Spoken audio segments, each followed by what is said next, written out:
Hey everybody, my name is April Ann. I'm Diamond Ambassador, and I feel so honored that I get to share a few tips about social media today with y'all. So when we think of social media, the goal is to stop the scroll of others, right?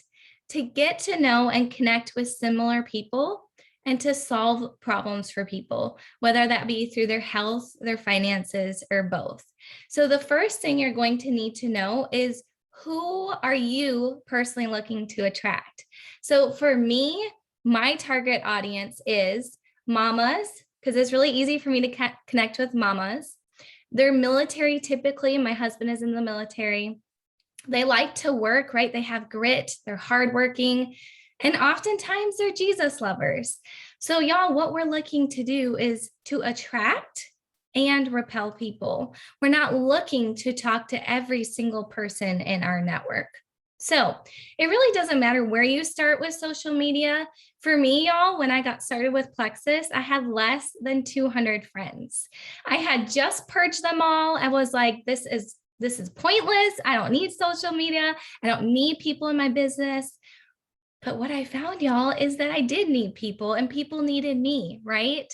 So it doesn't matter where you're starting. It doesn't matter if you have a small network. It doesn't matter if you have low influence or a small following. As you continue to add value, because if you're not adding value on your page, you're by default subtracting, which is not good. So as you're continuing to add value, you will continue to up your following. So I have very quickly today 10 top tips of what you should be doing on social media to help gain a following, right? And to help these people join Plexus. So the first thing is you're going to treat your business just like a brick and mortar business, right? So in the morning, the owner comes in, unlocks the door, makes sure everything is all set, right? And that's what we're going to do is it's as if we're a brick and mortar store. If you're not posting on social media or you're not in your stories every single day, yes, that means on your Sabbath, every single day, people don't know that you have a business. Yours is a hobby, right? Y'all, consistency is going to be key when it comes to your Facebook page or your Instagram page, whatever social media platform you're using. Next is your goal. What is the goal of social media? Well, it's to educate people, it's to entertain them, it's to solve problems for them, and to also add value, right? So from there, we're going to weave in and integrate Plexus. Plexus should just be part of your daily lifestyle. It shouldn't be something that you're puking all over. It shouldn't be something that you're being obnoxious about. And let's take a second here. And yes, I'm going to get on my soapbox, and you need to make sure what you're posting about Plexus is compliant. Y'all, we are the leaders of the bigger team. And if your team is seeing you not posting compliant, they're going to do the same thing. And y'all, we want to be a compliant company, right? It looks really good to care about what we're posting about. And we don't want to be giving false hope to people, right? So make sure you're being compliant when you post. All right, my next tip is to storytell. When you're posting, you need to be tapping into the emotions. You need to be telling what happened. You want people to be able to relate and say, oh my goodness, I felt that way a few weeks ago, or I can totally relate to this, or wow, she is speaking right to me.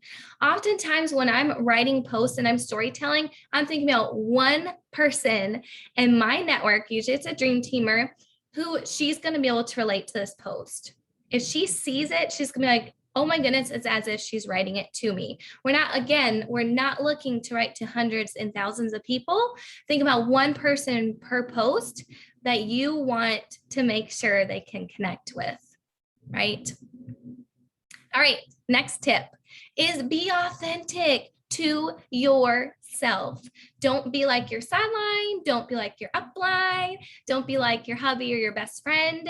This needs to be your Facebook or Instagram, profile.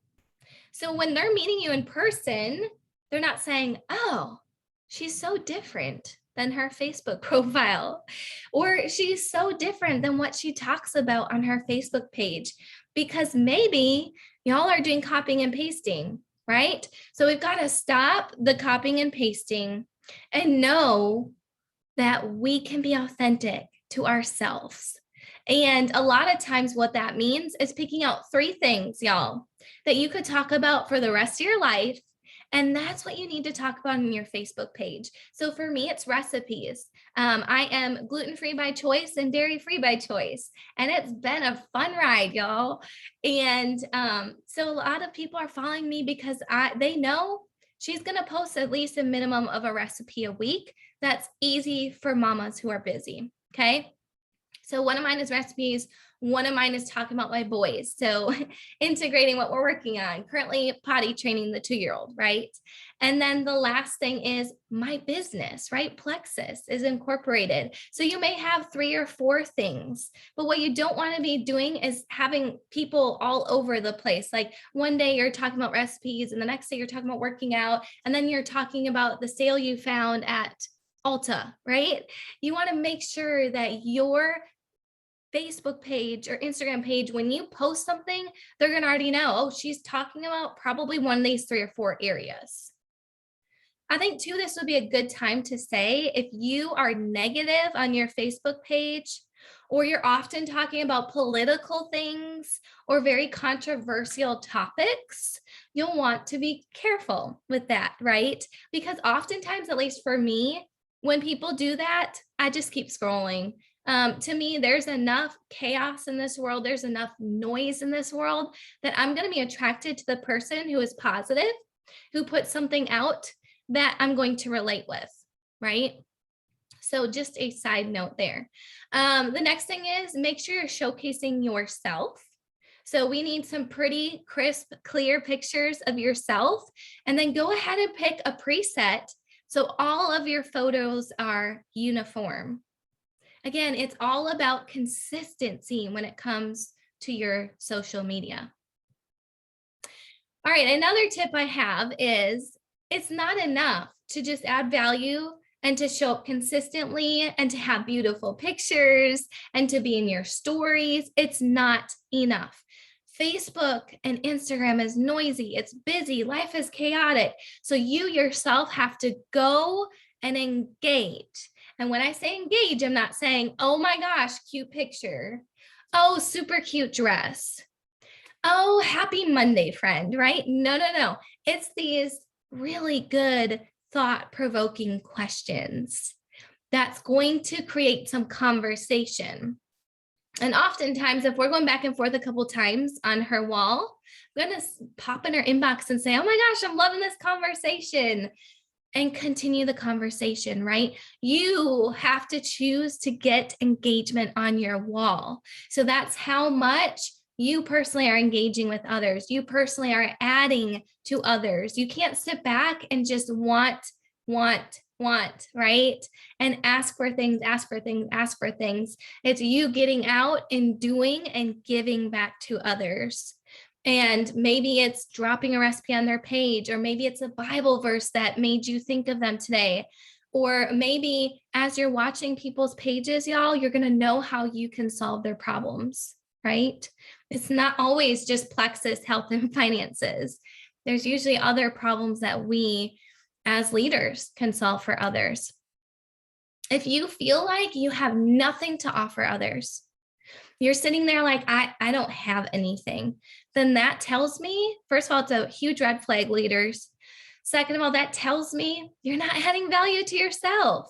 If you literally have nothing to post about, go start adding value to yourself on a daily basis. And that's typically through personal growth. And y'all, what you're going to do is do this over and over and over and over again and give it time. And you're going to watch it compound, right? And watch the people who you're attracting are going to be a different caliber of people as you're showing up consistently and as a professional, right? And as you're really zeroing in on who you're looking to attract and who you're looking to also repel. So I'm about to end this. And I'm so thankful my boys did not come in. They're at home today with my husband. My house was quite noisy, but I was like, I want to get this done. Your homework is, because it's not enough to learn things, y'all, and to hear and then say, okay, that's great. You got to go and do, right? So your homework today is go and analyze your Instagram page, go and analyze your Facebook page. Where currently are you getting a lot of traffic? Is it when you post about your kids? Is it when you post about your husband? Y'all, weirdly enough, whenever I post something about my husband or the two of us together, it gets a ton of traffic. So you have to go and analyze and look and say, okay, what's getting the most traffic on my page? What do I need to do more of? Also, what do you need to do less of? Do you need to stop posting about political things? Do you need to stop having inappropriate language, right? What do you need to do less of on your page? And then go ahead and time block in. Where are you going to show up, or what time are you going to show up on a daily basis to do your social media? Now, for me, I love social media.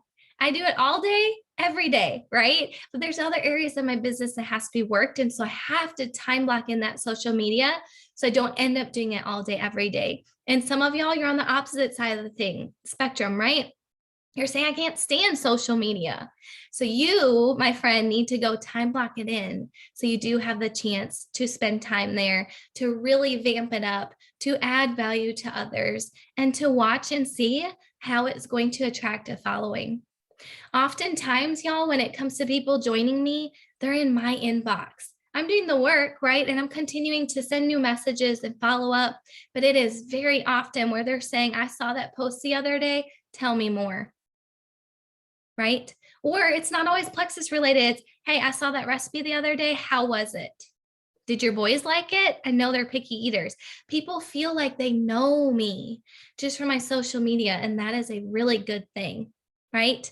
So I hope this helps. I could talk all day, every day about social media. Wanted to keep it short, but I hope y'all will go and apply these tips and have a successful start to your 2022. Bye, y'all.